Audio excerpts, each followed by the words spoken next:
हाँ जी स्टूडेंट्स, तो last lecture में हमने आपको एक्सरसाइज 10.4 के 3 क्वेश्चंस कंप्लीट किए थे। तो मैं क्वेश्चन नंबर 4 शुरू करने जा रहा हूँ। तो this is exercise 10.4 NCERT book and chapter is vectors. तो क्वेश्चन 4 है आपका, show that a minus b, a vector minus b vector cross a vector plus b vector is equal to 2 times a vector cross b vector।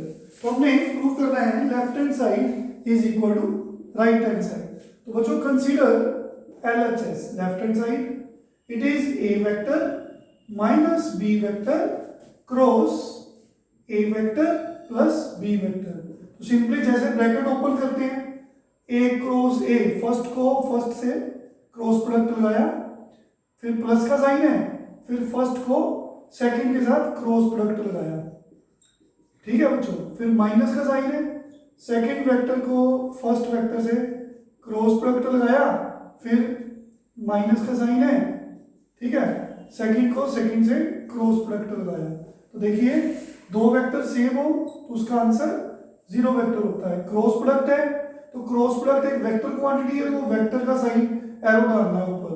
लेकिन दोनों में vector 0 degree है तो a cross b का formula हम सबको पता है, a magnitude of a magnitude of b sin theta into n cap. जो थीटा बच्चों है वो दो सेम वेक्टर में 0 डिग्री होता है और sin 0 होता है, इसलिए दो सेम वेक्टर के बीच में, ठीक है, क्रॉस प्रोडक्ट लगाओ तो आंसर 0 वेक्टर आता है।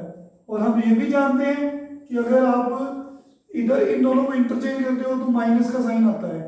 तो इसका मतलब अगर मैं a को आगे लिखता हूँ b को पीछे लिखता हूँ तो माइनस आएगा, माइनस ऑलरेडी है, माइनस माइनस प्लस हो जाएगा, ये दोनों सेम है तो इसका आंसर भी है कि 0 वेक्टर ही आएगा। तो बच्चों ये भी खत्म, ये भी खत्म, तो we have a cross b plus a cross b। तो a क्रॉस b दो बार आया तो आप लिख सकते हो 2 टाइम्स a क्रॉस b। तो it is equal to right hand side has proved. This is question number 4। काफी आसान क्वेश्चन है। तो क्वेश्चन नंबर 5 करते हैं बच्चों। तो वेक्टर्स के क्वेश्चन काफी इजी क्वेश्चन हैं और इंटरेस्टिंग सब है बच्चों। Question 5, find the value of lambda and mu if given that 2i plus 6j plus 27k vector cross i plus lambda j, हाँ जी बच्चों, प्लस म्यू के इक्वल टू 0 वेक्टर। तो देखिए हमने लैम्डा और म्यू निकालने हैं। देखिए ये लैम्डा और म्यू इसमें नजर आ रहा है, ये लैम्डा ये म्यू। गिवन दैट इन दोनों का क्रॉस प्रोडक्ट एक 0 वेक्टर है। तो हम जानते हैं क्रॉस प्रोडक्ट निकालना हो तो डिटर्मिनेंट मेथड, फर्स्ट रो में i j k लिखते हैं तो इसके कंपोनेंट्स फर्स्ट वेक्टर के 2 j 6 k का 27, ठीक है बच्चों। तो ये वेक्टर के कंपोनेंट्स इधर आ गया 1, इधर आ गया लैम्डा, इधर आ गया mu is equal to 0 vector. Clear है सबको। तो डिटर्मिनेंट को सॉल्व करने के लिए एक्सपेंड करेंगे जैसा कि हमने डिटर्मिनेंट में सीखा था, ठीक है बच्चों। तो डिटर्मिनेंट में हमने सीखा हुआ है ये चीज, फाइन। तो इसको हम सोल्व करेंगे। देखिए ये आपके पास म्यू, तो देखो बच्चों एक्सपैंड बाय रो 1, तो ये i into first row first column छोड़ दिया, इन 4 एलिमेंट्स का डिटर्मिनेंट लेना है। इन दोनों को मल्टीप्लाई, ये सबको आता है ये डिटर्मिनेंट खोलना, माइनस लिखकर इन दोनों को मल्टीप्लाई, ठीक है। प्लस के बाद क्या होता है माइनस, एक्सपैंड कर रहे हैं बच्चों फर्स्ट रो से, फर्स्ट रो सेकंड कॉलम छोड़ दिया तो 2 म्यू माइनस 27, फिर plus k vector k cap, first row third column छोड़ा तो जो 4 एलिमेंट्स उनका determinant 2 lambda minus 6 is equal to 0 vector. तो देखो बच्चों यहां से कितना बन गया, i vector 6 mu minus 27 lambda, fine. ये माइनस को चलो अंदर ले जाता हूं ताकि यहां पे भी प्लस का साइन आ जाए। तो ये माइनस अगर अंदर जाएगा तो ये साइन चेंज हो जाएंगे, ये प्लस का बन जाएगा, ये माइनस का बन जाएगा। तुम्हारे पास क्या बनेगा, ये माइनस का 2 म्यू तो ये प्लस का 27 बन जाएगा। क्लियर है? तो माइनस को अंदर ले गया, plus k into 2 lambda minus 6 equal to, zero vector को इन टर्म्स ऑफ कंपोनेंट्स लिख सकते हो, 0i 0j लिख सकते हैं। तभी तो मैंने इधर प्लस बना दिया बीच में, क्योंकि ये सारे प्लस में हैं। तो दो वेक्टर इक्वल कब होते हैं? जब उनके कंपोनेंट्स भी इक्वल होंगे। ये i का कंपोनेंट इधर 0 के इक्वल हो गया, ठीक है बच्चों। फिर ये वाला सेकंड j का कंपोनेंट, यहाँ पे प्लस j भी आएगा ना, ये देखिए, तो ये आ जाएगा -2 म्यू, ठीक है बच्चों। तो ये यहाँ भी j आएगा, j लिखा होगा सच। तो ये कितना आ गया? सेकंड -2 म्यू प्लस 27, इधर भी j का कंपोनेंट इक्वल कर दिया। और थर्ड वन कौन है? 2 लैम्डा माइनस 6, इसको भी k की कंपोनेंट इक्वल कर दिया। अब देखिए यहाँ से म्यू मिल रहा है, म्यू की वैल्यू मिल रही है 27/2, ये बन गई। तो यहाँ से लैम्डा की वैल्यू मिल रही है, लैम्डा की वैल्यू 3 मिल रही है, तो लैम्डा म्यू मिल चुका है। तो इस इक्वेशन में पुट करके आप वेरीफाई कर सकते हो कि हमारा आंसर ठीक है कि नहीं। तो देखिए फ्रॉम 1 इसमें म्यू की वैल्यू पुट कर दी 27/2 और लैम्डा की वैल्यू 3 पुट की। तो जैसे ही ये पुट की, ये 2 से कट गया, 3 into 27 81 minus 81, तो 0 equal to 0 which is true, therefore lambda is 3 and mu is 27/2 answer. काफी आसान क्वेश्चन है, क्वेश्चन नंबर 5। तो बच्चों now we have question number 6।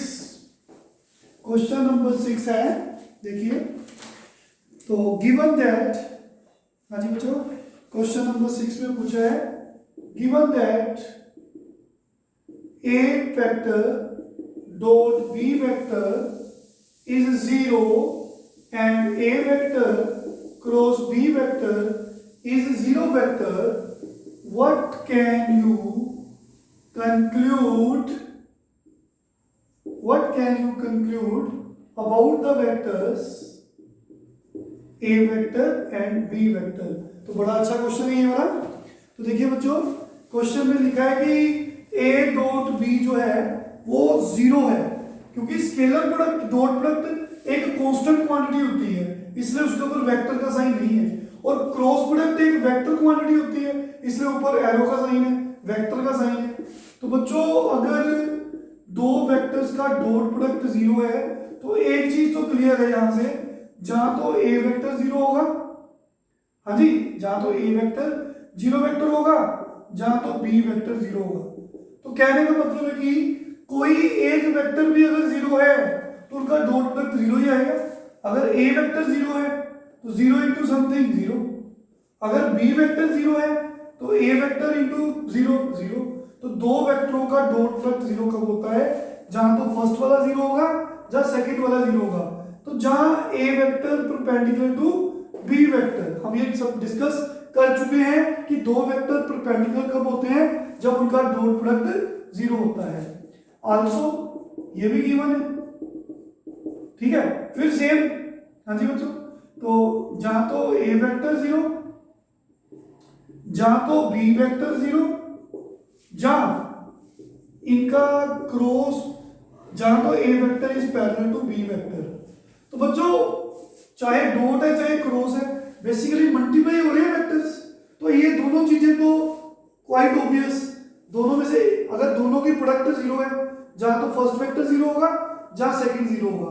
Dot product 0 में हमने बताया था कि दो वेक्टर्स परपेंडिकुलर होते हैं। क्रॉस प्रोडक्ट में हमने लास्ट लेक्चर में बताया था कि दोनों का क्रॉस प्रोडक्ट 0 कब होता है?